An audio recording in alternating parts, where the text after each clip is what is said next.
Ça fait maintenant un an que nous sommes officiellement en période de pandémie et beaucoup d'encre a coulé. Nous avons été solidaires à distance, individualistes en personne, et maintenant que nous avons des données, c'est le temps de faire le point. La mondialisation telle que nous la connaissions auparavant, a-t-elle changé déjà?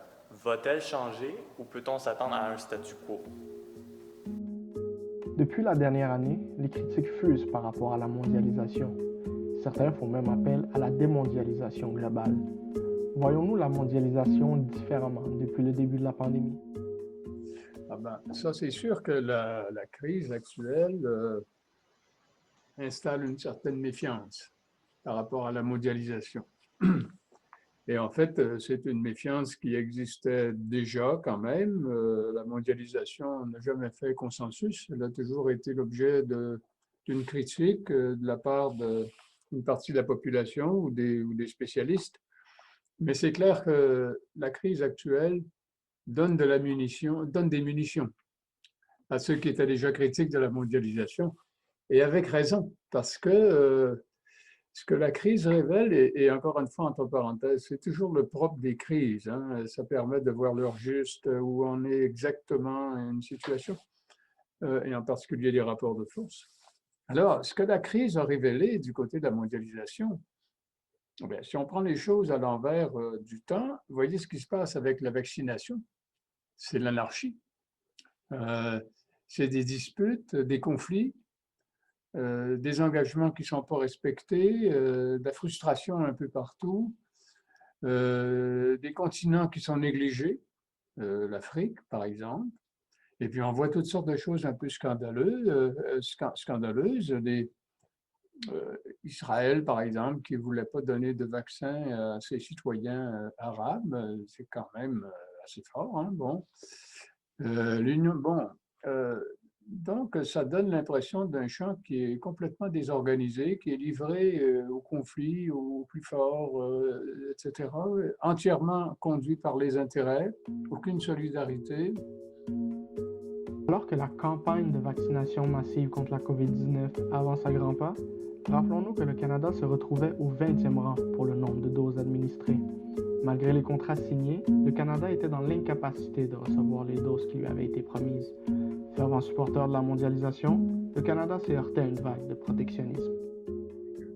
Mais les Américains ont refusé d'exporter leurs vaccins. Tant que leur population n'est pas vaccinée, ils n'exporteront pas de vaccins. Donc, le Canada s'est mis dans une situation où il est dépendant de vaccins produits en Europe. Et l'Europe aurait pu faire le même choix que les États-Unis, c'est-à-dire bloquer l'exportation de vaccins vers le Canada, ce qui aurait pour effet, dans les faits, si on n'avait pas eu cette entente avec l'Europe, qui pourrait être remise en question d'ailleurs, ça aurait pu faire en sorte qu'on aurait dû attendre en 2022, peut-être même tard en 2022, pour avoir un vaccin, alors que la majorité des pays développés seraient déjà déconfinés. Vous imaginez la situation. En fait, le Canada a vraiment fait preuve de négligence en matière médicale. La crise a donc révélé une certaine fracture quant à l'autonomie canadienne. Selon Michel Rioux, professeur au département de sciences politiques de l'UQAM, il ne faut pas dépendre totalement de l'étranger.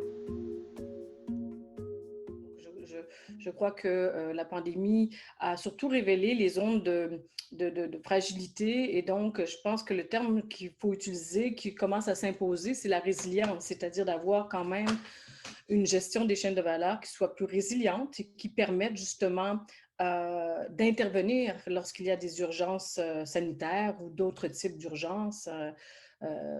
La pandémie, bon, ça nous prend toute notre attention, mais c'est certainement pas la dernière catastrophe ou la dernière urgence.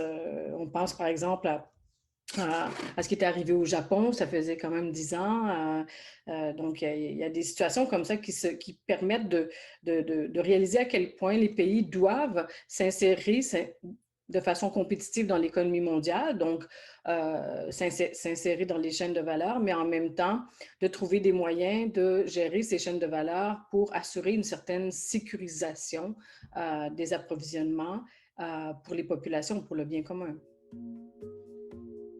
Il n'est pas impossible de penser que le Canada peut se retrouver en pénurie de vaccins dans les prochaines semaines, sachant qu'on est dépendant de l'importation de vaccins. Cette dépendance en matière d'approvisionnement remet en question la mondialisation lorsqu'il s'agit de la production de biens médicaux. Probablement, moi j'anticipe, c'est déjà largement fait, que le gouvernement canadien va investir massivement pour favoriser la création d'une capacité de production dans le domaine des vaccins.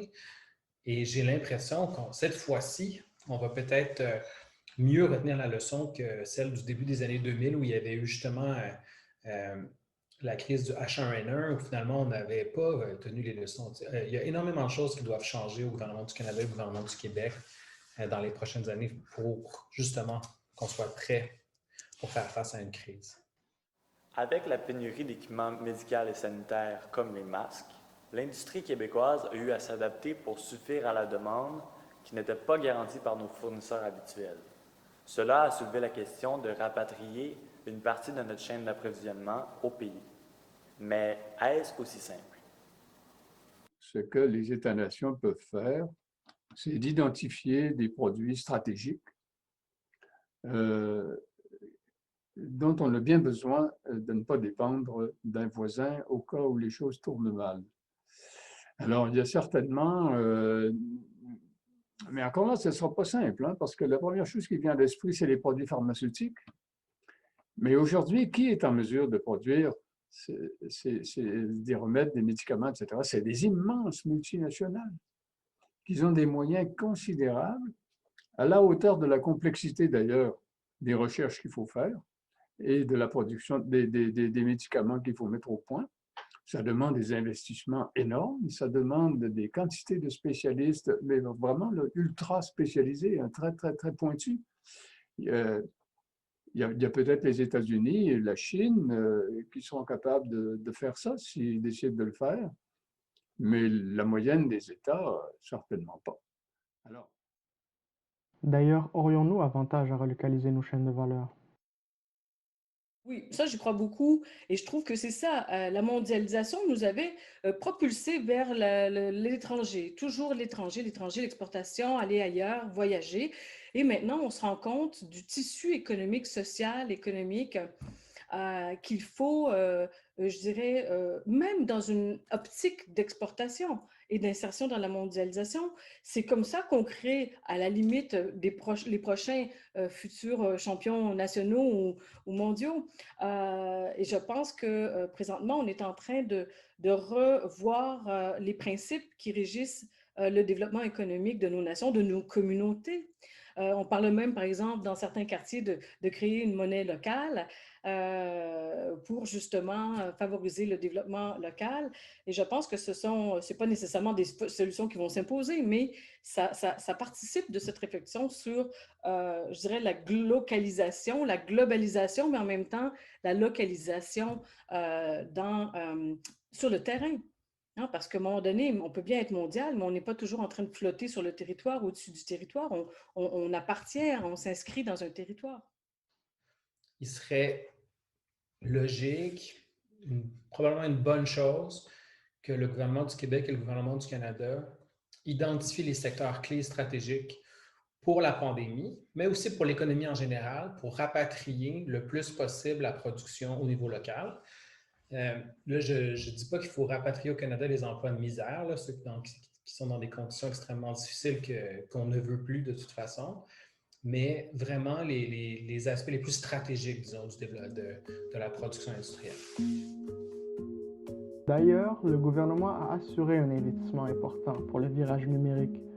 Selon M. Hoff, professeur à l'ETS et membre du pôle Innovation 4.0, la COVID-19 a donné un grand coup de pouce au virage numérique dans les secteurs clés. Mais il reste que cette transition n'est pas facile à implémenter. Comme le dit M. Hoff, et je cite, « On ne peut pas acheter une boîte 4.0 et du jour au lendemain avoir une entreprise 4.0. » Malgré ses failles et ses nombreuses critiques, depuis la Seconde Guerre mondiale, la mondialisation a favorisé le développement de nombreux pays ainsi que les pays émergents.